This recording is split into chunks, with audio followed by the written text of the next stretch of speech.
How we doing? Good. Good. What you think about what you saw from Jamal tonight? Surprisingly good.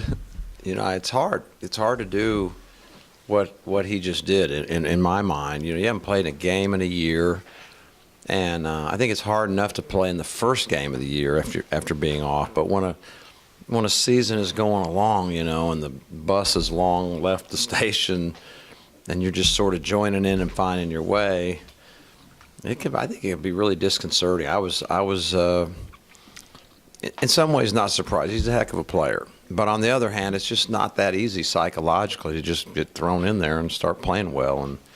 And he looked pretty darn comfortable to me. He's a confident player, always has been. You'd have to be to do what he did as a freshman in our league. I mean, you got to have a whole other self-belief, and certainly he demonstrated that tonight. He was saying that he told his teammates he was definitely going to make his first shot, but psychologically, being in his first game for you, how important was it for him to drain that first one? I don't know if it was real important. We actually talked beforehand, and as I always say, we're not allowed to bet. But I would not have bet on the first shot going in, okay? but we're not allowed to, and I did not bet.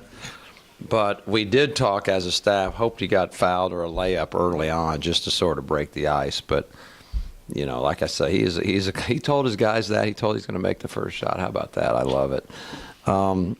But welcome addition, no question, you know, and I'm excited because no secret it gives us another really good weapon.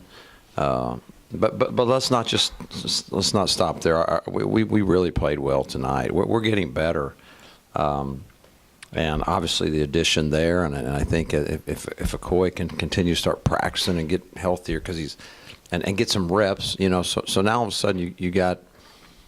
You know, you don't just have 8 guys and just more things that we can do. But we got better. We had some really good practices this week, maybe some of the best we've had. Maybe it's because finals are over and they get really happy and they get rested and they get their mind 100% on basketball. I don't know, but I felt like we'd play really good tonight. This was one of our best games. We played some good ones. This was one of our best. Look at both ends of the floor. Boise's good. Boise's really good. Boise is hard to guard, great. Look at their numbers. They went to Oregon and ended a long streak. Very talented, got a pro prospect, shoot the ball as anyone in the country. And for us to hold them to the type of defensive numbers we did, I couldn't be happier. Couldn't be more proud. And yet we played tremendous at the offensive end as well. So great game for us, and I highly respect Boise and their coaches and their players. That's a really good team. You mentioned the defensive effort. You held them to 15 points less than their average and almost 30 points percentage-wise under their shooting average. Yes. Why was your defense so effective tonight? Well, you know, give credit. We worked hard as a staff. Yogi was the point of it, but, you know, we worked very hard. This is a big game for us. They're a 28 RPI, I think, if I'm not mistaken, right now. These are games that, you know, later on down the road when they start figuring some things out come March, these matter. And we knew that. We thought it was so important. We worked hard. But I don't care. Best laid plans, best preparation, all that. It doesn't matter when your players don't just, I mean, when they go and they pin their ears back and play like crazy, like our guys did tonight, that's what the deal was. Our guys made up their mind. We were going to play great defensively. And they did. I mean, that was impressive to me. Every guy was on point. You know, really remembering. We try not to overload them with some subtle things that we feel like need to be done. But more than that, it comes down to effort and toughness. Really, it just comes down to just a fight and a will. And I thought ours was great tonight. Whatever will you do with all this depth? What's that? What are you going to do with all this depth? Well, you know, last year we had 7, and this year basically we've played with 8, and so the numbers are just getting so large.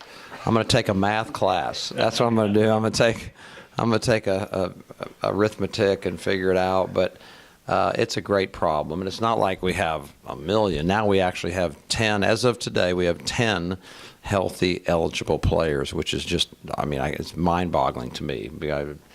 And I honestly, I went home last night and I was sitting there and I kind of relaxed for the first time in 2 years where I didn't feel like we were holding it together with Scotch tape. You know, like maybe we can sleep at night a little bit more, and with this team in particular, I said it before. I'll probably say it 10 more times, but we're just getting started with these guys. I mean, this group's just getting started. If we do, in fact, get to 10 healthy guys that are kind of playing well, you know, we may start tweaking a little bit more and maybe being even a little more aggressive. I'm not sure, because I want to try to get a lot of guys in the game. But we played well. Guys, 22 assists. 21 assists on 33 baskets. Defense was great. Awareness was great. Took mostly great shots. Maybe forced a couple things offensively that resulted in turnovers. But you know what? I'll take that when we're on the attack. And I thought it was certainly us just being aggressive and wanting this game very badly. You still got one non-conference game left, but with that being said, what do you feel about the resume your team has put together for March? Feel great. And again, this was a big one. I thought. I thought this was very, very important, because you know when they add them all up at the end, they want to know, you know, who'd you beat, and you know, you're talking about the USC's, Arizona's of the world, and Boise maybe's not quite the household name, but they're 10-1. They went to Oregon and won. They have a 28 RPI. They've got some unbelievable numbers. They got an NBA prospect. This is a team that is a quality win. It'll be a quality win come March, and that's why, you know, I really honestly I felt quite a bit of pressure today and the last several days, because I felt like not a do or die, but a very important one, and I feel tomorrow's really, really important too. We need to close it out. You know, we need to close out season one. We got season one, which is preseason. Season two is the conference, and of course, you know, what you do in postseason. But if we could close the book and be successful tomorrow, I think we, given everything that's happened to us and where we started this year and some of the injuries and whatever illnesses, I think we have to feel very good.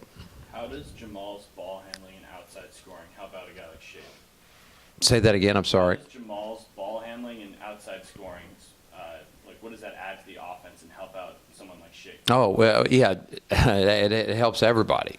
Whenever you throw a guy on the floor, and I don't care what his size is or what position you want to call him, that can dribble, pass, and shoot, and do it really well, and be pretty fast about it, the more of those guys you throw on the floor, the better you are.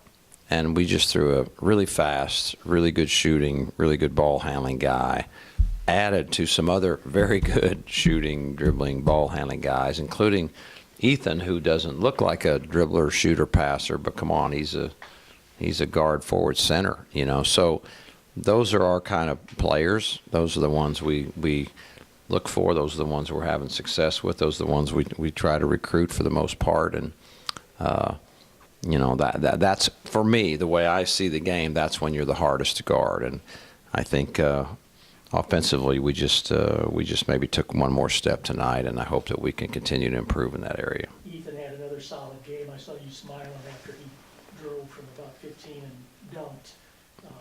You know why? Because no, how do I say it? He was.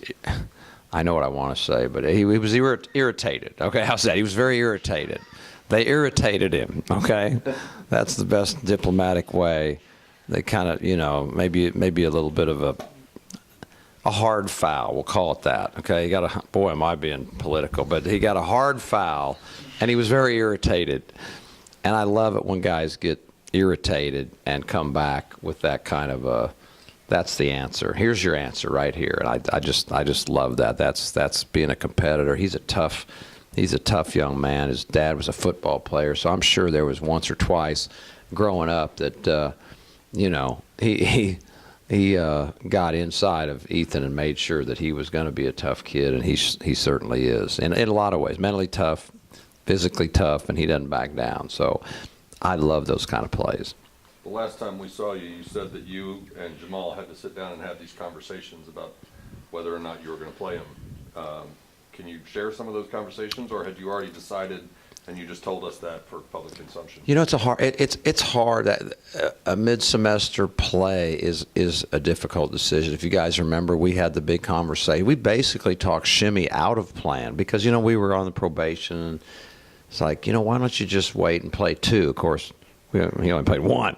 So if we'd had a crystal ball, you'd get your tail out there and play, for God's sakes, and play a year and 2/3. But we didn't have the crystal ball. He was coming off, you know, a 1-point average at Duke, so we didn't know he was going pro in a year. But that was then, and that was different circumstances. And now we have we are eligible for postseason now. And, yeah, we have limited scholarships, and we had the young man out forever. And so from a team standpoint, it certainly makes a lot of sense. But for me, I want to balance what's best for the team and what's best for the young man. And if you're lucky enough that those are one, then great. So I talked to some of the older players on the team, and are you good with this? Is this what you want? And I was like yeah, duh, yeah, we want that. So they made me feel a little foolish on purpose, and then in talking to Jamal, I think honestly he'd have probably hit me if I'd have said you don't get to play. So to protect my health, I felt it was best that he go ahead and play. But no, in all seriousness, he wanted to play bad. The team wanted to play bad. I think it's to a man. Everybody agreed. They respect him. So at the 11th hour, maybe it wasn't really that hard of a decision. I just wanted to make sure I did right by Jamal and still right by particularly the older guys who have, they're less time here. So their seasons are, it's more at stake than when you're a little bit younger. You got a little bit more time. And but I'm telling you, the young guys wanted to play. I can tell the way they've been around him. Everybody wants him to play, and I'm happy for him. It's not easy to sacrifice like he has. Coach, Jimmy Which shot 75% over the last 5 games. What have you seen from him down that stretch, and how has he kind of progressed offensively? Yeah, I said earlier, like, how selfish that he missed the one shot. I mean, come on. He was 8 for 9. I mean, my gosh, he's just crazy what he's doing, right?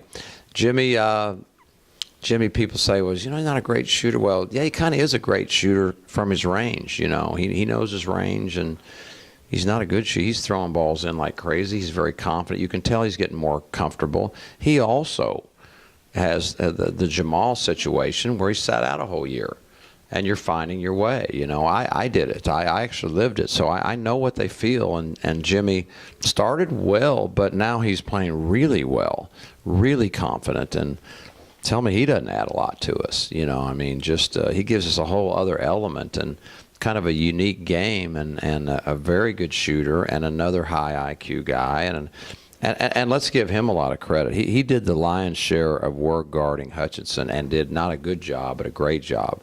And we had a little bit of a book on him. We studied him pretty hard, and maybe gave him a little bit of a cheat sheet. But you talk about following it and making it hard. I thought he was tremendous when he was guarding Hutchinson, and that was, you want to look at their score. They scored 63 in those percentages. I'm telling you, Jimmy's play, keeping him in check and not allowing a lot of what they normally get, was a huge key. We've watched these guys play on film over and over, and he just kind of has his way in the paint. He has his way in transition. They run several different wrinkles from different parts of the floor. Jimmy was on point every single time, turning him the direction we wanted, and that was very impressive. Anything else? All right, thank you. Thank you.